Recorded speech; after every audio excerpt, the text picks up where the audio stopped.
bismillaahi raxmaani raxiim habeen wanaagsan daawadayaal qodobada wararka TV caawa idin haya waxaa ka mid ah wariye ka tirsan warbaahinta goobjoog oo lagu xiray Muqdisho iyo xildhibaan ka tirsan baarlamaanka Soomaaliya oo ku baaqay in si degdeg ah xuriyadiisa loo siiyo wariyahaasi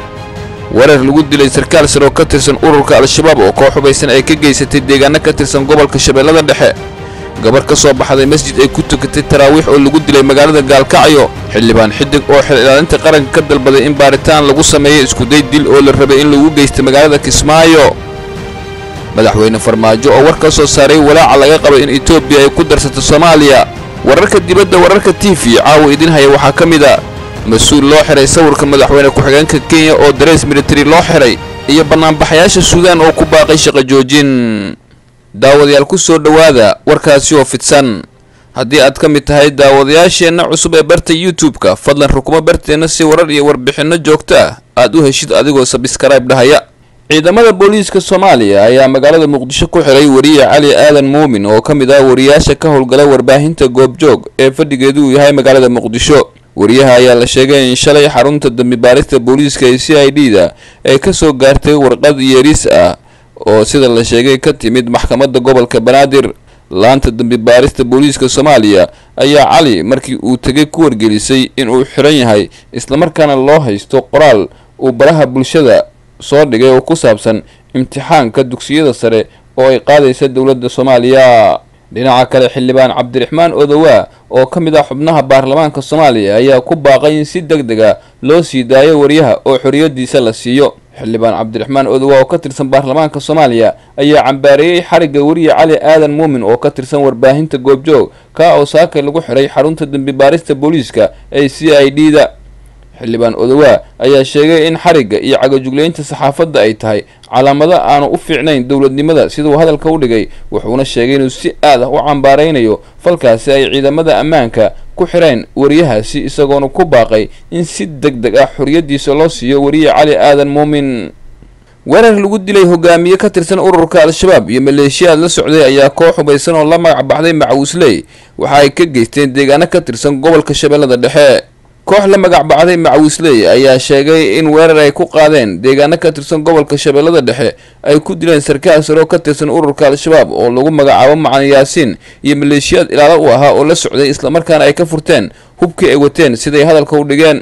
maleeshiyada ayaa war ay soo saareen waxa lagu sheegay in deegaan lagu magacaabo Xagarey oo hoos yimaada degmada Cadalle ee gobolka Shabeellada Dhexe ay ka fuliyeen weerar gaadmo ah isla markaana ay ku dileen siday hadalka u dhigeen sarkaalkaasi ka tirsan ururka Al-Shabaab iyo maleeshiyaadkii la socday galikii dambe ee shalay ma jiraan wax war oo ka soo baxay ururka Al-Shabaab oo ku saabsan weerarkaasi laakiin kooxda Macawisley ayaa maalmihii u dambeeyay waxa ay sheegayeen inay kordhiyeen weerarada ay la beegsanayaan ururka Al-Shabaab sida uu sheegay taliyaha kooxdaasi oo lagu magacaabo Axmed Dhagey kooxda la magac baxday Macawisley waxa garab ciidan siiya ciidamada militariga Soomaaliya iyo kuwa Hiirshabeelle kuwa oo ku dhiirigeliya inay sii wadaan dagaalka ay kula jiraan Al-Shabaab maadaama marar badan ay kula dagaalameen deegaano ka tirsan gobolka Shabeellada Dhexe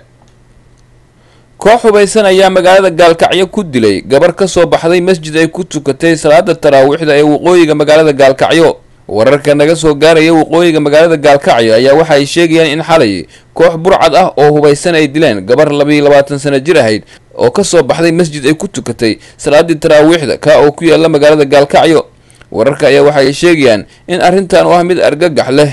ay ka dhacday xaafadda Garsoor oo ay maamusho Puntland waxaana toorey lagu dilay gabadhaas oo lagu magacaabi jiray Naciimo Cumar Shire taa oo ka soo baxday masjid ay ku tukatay salaadii taraawiixda marxuumadda la dilay oo dhaawac daran uu ka soo gaaray toorey dhuunta looga duray ayaa loola cararay isbitaalka weyn ee magaalada Gaalkacyo halka oo ay ku geeriyootay mas'uuliyiin ka tirsan maamulka Puntland ayaa warbaahinta u sheegay inay wadaan howlgallo ay ku baadigoobayaan raggii falkaasi ka dambeeyay iyagoo sheegay inay sharciga hor keeni doonaan gacan ku dhigliyaasha ku lugta lahaa dilka gabadhaasi xildhibaan Cabdirashiid Maxamed Xidig oo ka mid ah xubnaha baarlamaanka Soomaaliya isla markaana musharax u taagan qabashada hoggaanka maamulka Jubbaland oo dhawaan sheegay inuu ka badbaaday isku day dil oo uu rabay hogaamiye Axmed Madoobe inuu ku qarajiyo ayaa maanta xeer ilaalinta qaranka ka dalbaday in baaritaan lagu sameeyo isku daygaasi dil ee lagu geysan rabay magaalada Kismaayo xildhibaan Cabdirashiid Maxamed Xidig oo ka tirsan baarlamaanka Soomaaliya ayaa xeer ilaaliyaha guud ee qaranka ka dalbaday in baaritaan rasmi ah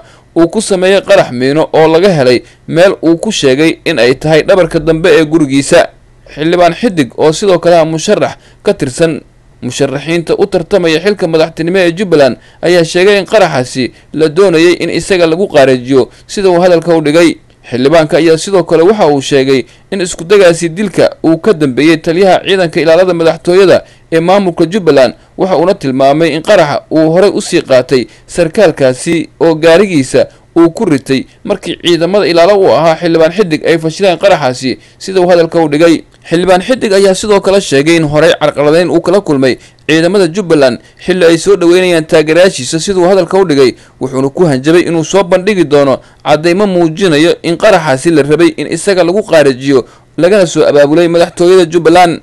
dhinaca kale saraakiil ka tirsan hay'adaha ammaanka Jubbaland ayaa iska fogeeyay eedaynta uga timid xildhibaan xidig, waxa ayna sheegeen in qaraxa goobta ay dhigeen xubno ka tirsan ururka Al-Shabaab ciidamada ammaanka Jubbalandna ay fashileen sida ay hadalka u dhigeen, isla markaana ay ka hortageen qaraxaasi Al-Shabaab ay ku waxyeeleyn rabeen shacabka magaalada Kismaayo. taliyaha ciidamada booliiska magaalada Kismaayo Maxamed Naasir Guuleed ayaa warbaahinta u sheegay in xildhibaan xidig uu wado fal amniga lagu qalqalgelinayo isagoo musharax ah. waxa uuna tilmaamay in halka qarax laga soo saaray iyo guriga xildhibaanka ay isku jiraan 5 kiiloomitir. madaxweynaha dowladda Soomaaliya Maxamed Cabdullaahi Farmaajo ayaa war ka soo saaray walaaca laga qabo in Itoobiya ay ku darsato dalka Soomaaliya. madaxweynaha Soomaaliya Maxamed Cabdullaahi Farmaajo ayaa maalmo kadib si dadban kaga hadlay hadalhaynta ka dhalatay qariirad wasaaradda arrimaha dibadda Itoobiya ay soo bandhigtay taa oo Soomaaliya gabi ahaanteedba looga dhigay inay ka tirsan tahay dalka Itoobiya. madaxweyne Farmaajo ayaa isagoo la hadlayay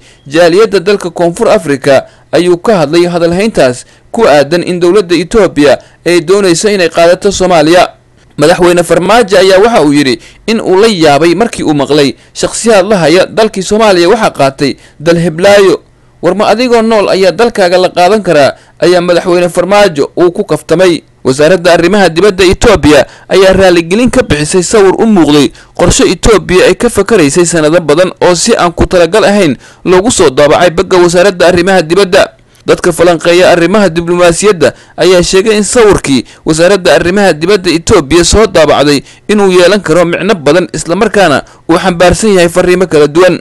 waxaa jira colaad soo jireen ah oo u dhaxaysa labada dowladeed ee Soomaaliya iyo Itoobiya, waxaana Itoobiya mar walba ahayd tan iyo burburkii wadan saameyn fog ku leh siyaasadda Soomaaliya. dowladda Soomaaliya ayaa laga sugayay jawaab culus, balse wasiirka arrimaha dibadda ee xukuumadda Soomaaliya Axmed Ciise Cawd ayaa sheegay in arrintaasi Itoobiya ay kala hadleen isla markaana Itoobiya ay raaligelin ka bixisay. wararka dibadda wararka TV caawa idin hayana waxaa ka mid ah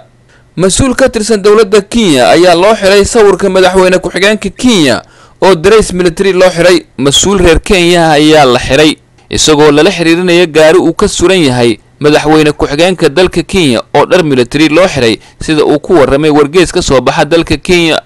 ninka la xiray oo lagu magacaabo Julie Majera ayaa ka mid ah xubnaha golaha deegaanka Kumimba.